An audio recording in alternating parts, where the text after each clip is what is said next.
The year 2021 was absolutely incredible, especially thanks to its wild summer transfer window. Top players have changed teams, but some of these players have been really disappointing so far. What are the biggest transfer flops of 2021? Number 1, Sergio Ramos. The first name that comes to mind, Sergio Ramos. With 16 years at Real Madrid, the Spanish legend joined PSG in July. The Parisians have pulled off a major deal signing the best central defender of the last decade. But unfortunately for him, not everything goes as planned in France. The 35-year-old defender has suffered several physical problems since his arrival. Knee, calf, thigh, muscular fatigue. Yes, all of this.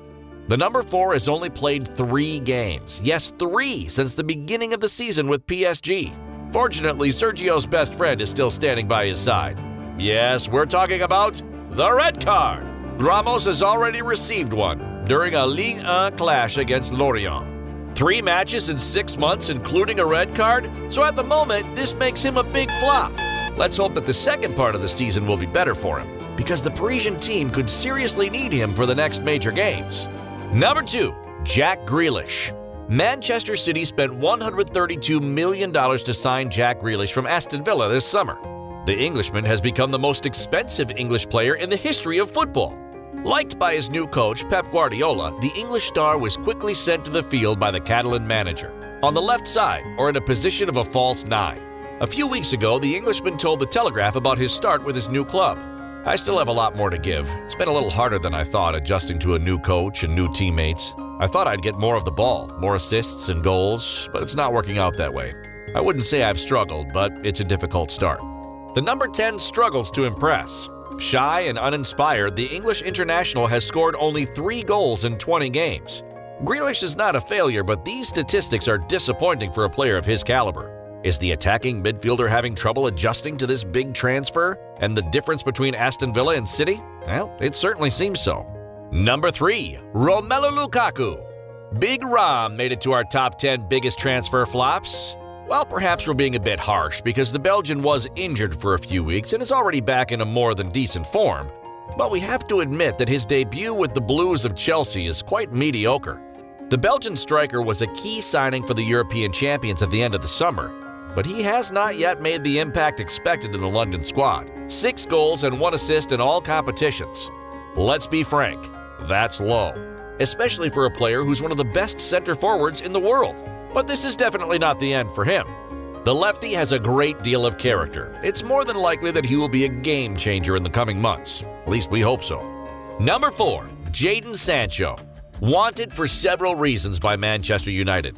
Jadon Sancho finally joined the Red Devils during the summer transfer window for $96 million from Borussia Dortmund.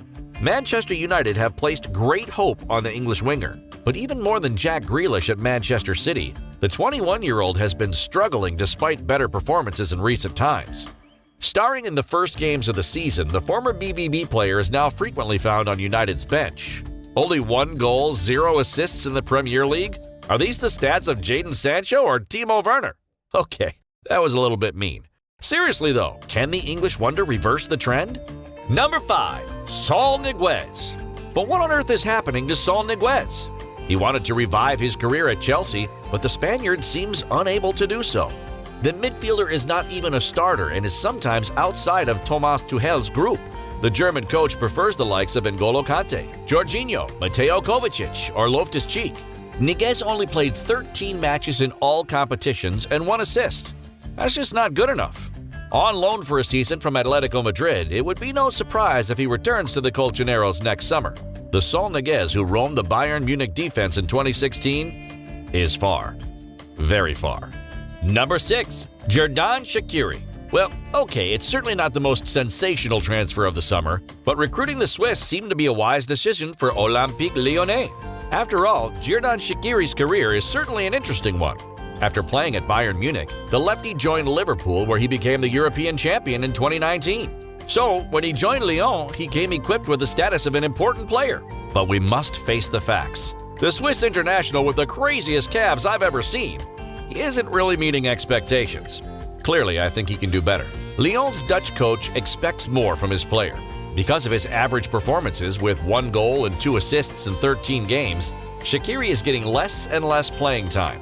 The Dutch technician favors a layout without the former Reds player. Will he get back on track and allow Olympique Lyonnais to climb back to the top of the board? Number 7. Rafael Varane. Like Sergio Ramos, he decided to change scenery this summer by leaving Real Madrid. So Varane went to Manchester United, and he was expected to be one of the top defenders in the Premier League. The English team bought him for $56 million. He was supposed to become Manchester United's defensive anchor. Captain Harry Maguire has failed to deliver since his arrival, but the beginnings are difficult for the French world champion. Between poor results and repeated injuries, the number 19 does not shine. He disappoints. Number 8. Jorginho Wijnaldum. One of the key recruits of Paris Saint-Germain this summer, the midfielder was expected to bring new blood to the Parisian midfield. Gini Wijnaldum arrived free in the French capital from Liverpool, but like the PSG team as a whole, Gini Wijnaldum is messy since his debut in France. The former Reds player is having great difficulty. He even lost his place as a starter, with so much difficulty that some rumors suggest that he will leave for England this winter. Parisian fans are disappointed, but they still believe in him. Come on, Gini, wake up! You can do it! Show us that you can still be the same midfielder from the 2020 Euros. Number 9. Florian Thauvin. This French world champion fell off the grid for a bit. His choice to join the Tigres in Mexico surprised many. So far, his choice does not seem to have been a good one. In a championship that should be within his reach, the former Marseille player does not manage to distinguish himself. 2 goals and an assist in 10 games played? Florian, que pasa? Still jet-lagged? On a more serious note, maybe it's a matter of adaptation. European football has nothing to do with Latin American football. So, to be continued.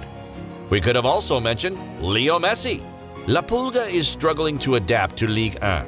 In spite of honorable performances in the Champions League, he has only scored 1 goal in the French First Division. Antoine Griezmann, who is not even an indisputable starter in the mind of Diego Simeone. He scored only 7 goals in all competitions.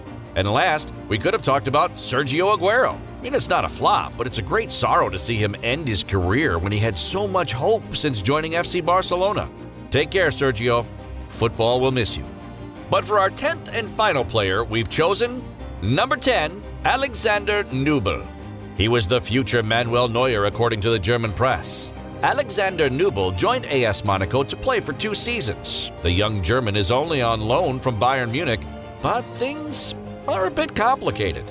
The Monegasque keeper is inconsistent, very inconsistent. He does not totally reassure his defense and doesn't show he can be the future goalkeeper of the German national team. 23 goals conceded in the league in 19 matches, some big errors made. He looks more like Ter Stegen in 2021 than Manuel Neuer in 2014. It's up to Nübel to sweep all that away and to make a second part of the season worthy of his name.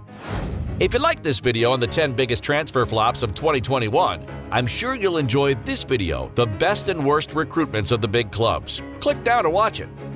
That's it for this video on the 10 biggest transfer flops of 2021. Who do you think is the biggest flop on the list? Who will turn it around in the second half of the season? Tell us in the comments. We'll see you soon for a new video. Bye, friends, and remember, football forever!